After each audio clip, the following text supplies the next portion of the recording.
उमर अयूब साहब के member so गए हैं। ये सर खैर है, कोई इशू नहीं है। मैंने कहा उठा दें इंशाल्लाह सर, कोई इशू, वो हमारा हेडेक है। आप सुने, उमर अयूब साहब के मेंबर सो गए हैं। ये सर खैर है, कोई इशू नहीं है। मैंने कहा उठा दें इंशाल्लाह सर, कोई इशू, वो हमारा हेडेक है।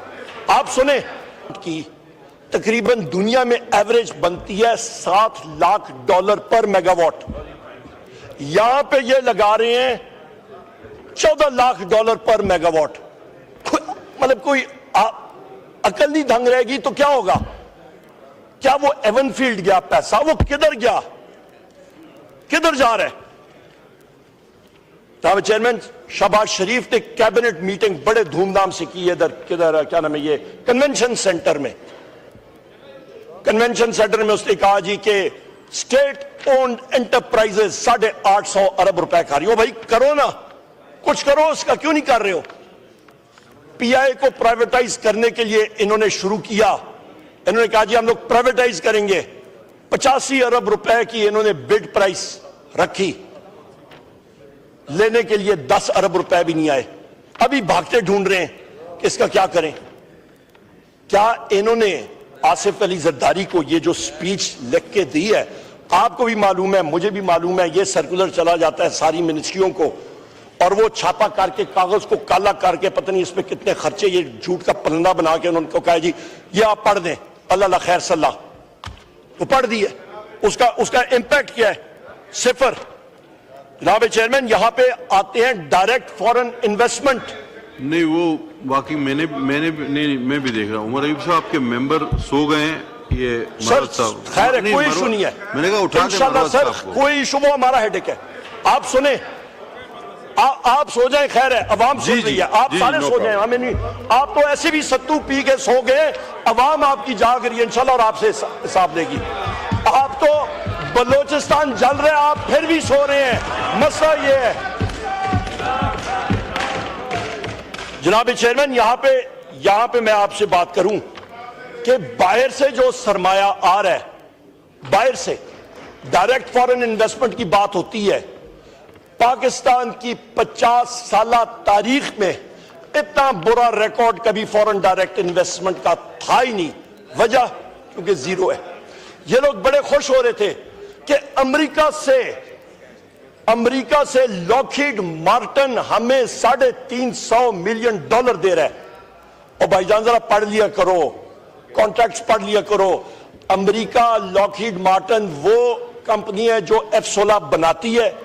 उनको पेंटागन ने चार्ज दिया है कि पाकिस्तान फजाइया के F-16 तैयारे हिंदुस्तान के खिलाफ नहीं इस्तेमाल होंगे।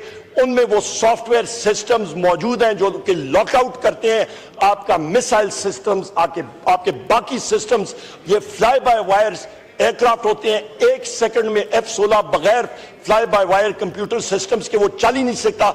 1 सेकंड में 10 से ज्यादा वो फ्लाइंग करेक्शंस कर रहा होता है, और उसको उन्होंने लॉकआउट किया है। और ये उस कंपनी की मॉनिटरिंग के लिए रखे गए हैं। और ये लोग जो हैं ये खुश हो रहे हैं कि जी $350 मिलियन जो है वो आया है। ये हालात हैं इनके। जनाब चेयरमैन, यहां पे मैं बात करते चलूं कि आपके फॉरेन एक्सचेंज रिजर्व्स, मईशत, क्योंकि यहां पे मईशत की आसिफ जरदारी की स्पीच में बड़ा मईशत के बारे में बात की। आपका मईशत के बारे में इस वक्त आपका फॉरेन एक्सचेंज रिजर्व $11.2 अरब। तहरीक इंसाफ के टाइम पे $20 अरब था हम लोगों ने जब छोड़ के गए थे। और वो भी, और ये भी 11.2, ये वो हैं जो स्टेट बैंक मार्केट से उठा के कन्वर्ट करके रख रहा है। जिस तरह कोई वीजा के लिए आदमी जाता है, वो कहता है यार रिश्तेदार से पैसे लेके अपने अकाउंट में रखता है, यार मैंने एम्बेसी को दिखाने हैं। ये वो काम कर रहे हैं। जनाब चेयरमैन, फाटा के इलाके में, एक्स फाटा का, यहां पे मेरे साथी मौजूद हैं, वहां पे आप उनके ड्यूज बनते हैं, केपी के और खैबर पख्तूनख्वा मेरे सूबे के और फाटा के। आपकी वफाकी हुकूमत उनको दे नहीं रही है वो ड्यूज।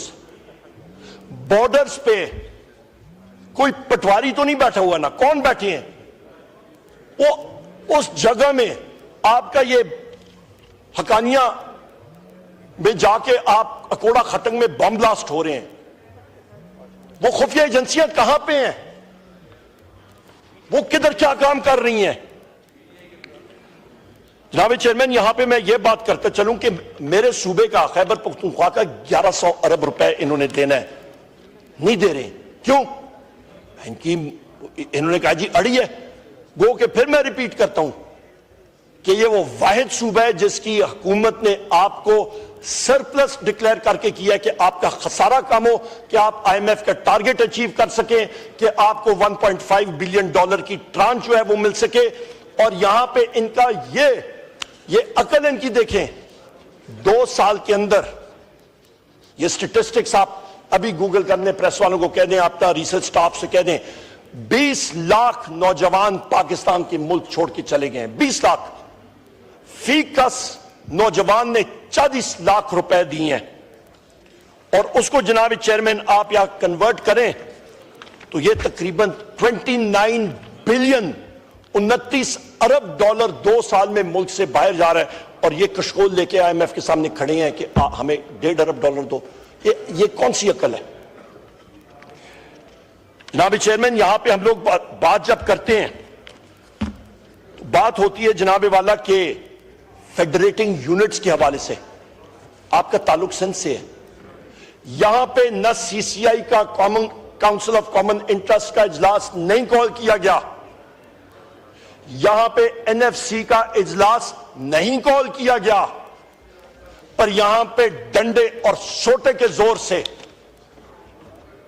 अहकामात आए और ये कहते हैं जी हम लोगों ने दरियाए सिंध का पानी जिस पे सारे सूबों की अमांगी होगी वो पानी आज खुद मरकजी हुकूमत जो है वो उठा के सिंध में दे देगी। और भाई क्यों? हमने ये रेजोल्यूशन हम लोग ला रहे हैं जनाब चेयरमैन, पाकिस्तान तहरीक इंसाफ, हमारे सुन्नी इत्तेहाद काउंसिल ऑपोजिशन की पार्टियां, हम लोग यहां पे हाउस में देंगे, चाहे वो उस पर वोटिंग हो ना हो। हमारा काम है, हम लोग वो रेजोल्यूशन लाते हैं, हम लोग देखते हैं आसिफ अली जरदारी या आप खुद या पीपल्स पार्टी के जो लोग हैं सारे के सारे, आप सिंध के इंटरेस्ट को, आपकी गवर्नमेंट है वहां पे, आप उसको सपोर्ट करते हैं या नहीं करते हैं? अवाम कम से कम हम लोग साफ होंगे, हम लोगों का जो मौकफ है हम लोग सामने रखेंगे सिंध की अवाम के सामने, पाकिस्तान की अवाम के सामने, कि ऑपोजिशन ने आपके हकूक के बारे में आवाज उठाई, पीपल्स पार्टी और मुस्लिम लीग नून ने आपके पीठ पे खंजर खोबा। ये हम लोग करेंगे जनाब चेयरमैन। जनाब चेयरमैन, यहां पे जिस वक्त बात हो रही थी आपके पाकिस्तान डिजिटल बिल के ऊपर, तो उस वक्त पीपल्स पार्टी के साथी शुरू में हमारे साथ हैं, उन्होंने कहा बिल्कुल नहीं होना चाहिए, फ्रीडम ऑफ एक्सप्रेशन वो होना चाहिए। पता नहीं रात को क्या हुआ, कोई हजूज माजूज आया, कोई फरिश्ते नाजिल हुए, सुबह हमारे साथ वो आंखों में आंखें ही ना मिलाई, रात को रातों रात जो है वो चले गए। उन्होंने जनाबे वाला पी का अमेंडमेंट भी उसी दिन पास कर दिया, उस दिन पाकिस्तान डिजिटल बिल भी पास हो गया, उस दिन प्रेस के हमारे साथियों को गला भी काटा गया, उस दिन आपका जनाब चेयरमैन यहां पे ऑपोजिशन के साथियों का गला भी काटा गया। और उसकी तनाजर में अभी जो हम लोग भुगत रहे हैं कि IG इस्लामाबाद उठ के स्टेट के यहां पे आप देख लें, ऑपोजिशन लीडर का यहां पे लिखा हुआ है, ये रूल्स ऑफ बिजनेस में है, leader of the opposition page 19 rule 39, ये देख लें, वो उठ के वो चैलेंज कर रहे हैं कि हम यहां पे बात भी ना कर सके। मैं यहां पे as leader of the opposition Balochistan के बारे में बात ना करूं, मैं यहां पे सिंध के पानी के बारे में बात ना करूं, मैं खैबर पख्तूनख्वा के फाटा एरियाज के और उनके वाजिबात के बारे में बात ना कर सकूं, मैं पंजाब में पुलिस गर्दी के खिलाफ मेरे जो ये साथी हैं इनके घरों में पुलिस जाके तोड़ फोड़ करती है उसके बारे में बात ना कर सकूं। अपने आप को कहती है स्टेट और रियासत, नहीं मानते ऐसी ये डेफिनेशंस। स्टेट है तो हम है स्टेट जनाब चेयरमैन।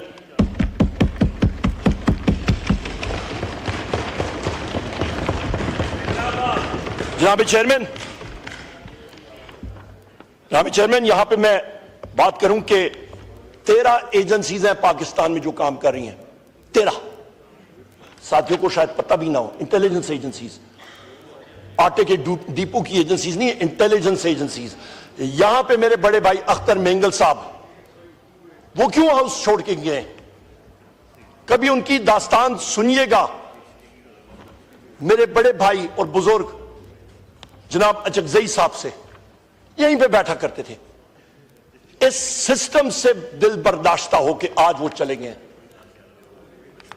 एडवोकेट सिराज खान तरीन और उनके 1100 और लोग उनके पार्टी के, गवर्नमेंट ऑफ बलूचिस्तान ने उनके खिलाफ बोगस FIR पिछले 4 दिन में उन्होंने रजिस्टर की हैं। इनकी अकल, उनकी बलूचिस्तान गवर्नमेंट की रेट क्या है? पिछले 3 दिन में, 3 दिनों के लिए गवर्नमेंट, आपका क्वेटा जो है वो अंडर सीज है, आग लगी हुई है बलूचिस्तान में।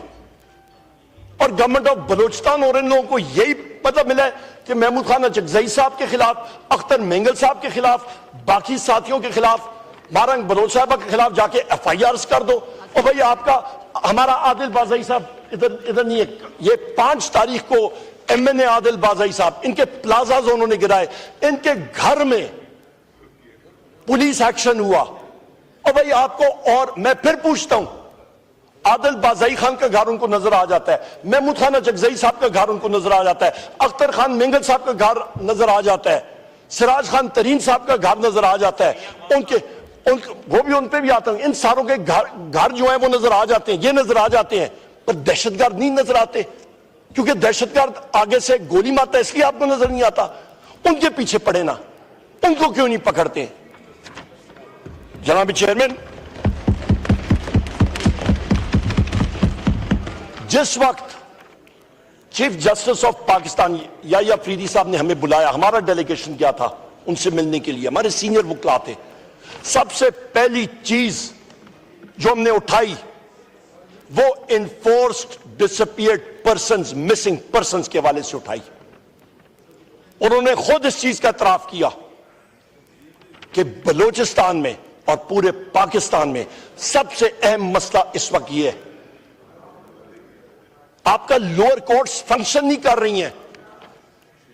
जो खत इस्लामाबाद हाई कोर्ट के 6 जज साहबान ने लिखा और आपके एंटी टेररिस्ट कोर्ट के जज साहब ने लिखा चीफ जस्टिस को कि इंटेलिजेंस के लोग आके पाकिस्तान तहरीक इंसाफ के जो हमारे लोग अंडर ट्रायल हैं, बशमूल हमारे सारे यहां पे हर एक के ऊपर FIRs हैं, वजीर आजम इमरान खान साहब, बुशरा बीबी, शाह महमूद कुरैशी साहब, डॉक्टर यास्मीन राशिद साहबा, उमर चीमा साहब, मियां महमूद रशीद साहब, सेनेटर इजाज चौधरी साहब, जिनका बार प्रोडक्शन ऑर्डर निकल गया पर उनको कह रहे हैं नहीं, क्योंकि वहां पे जो कर्नल बैठा हुआ है कोर्ट लखपत में वो कहता है नो, तो फिर नो।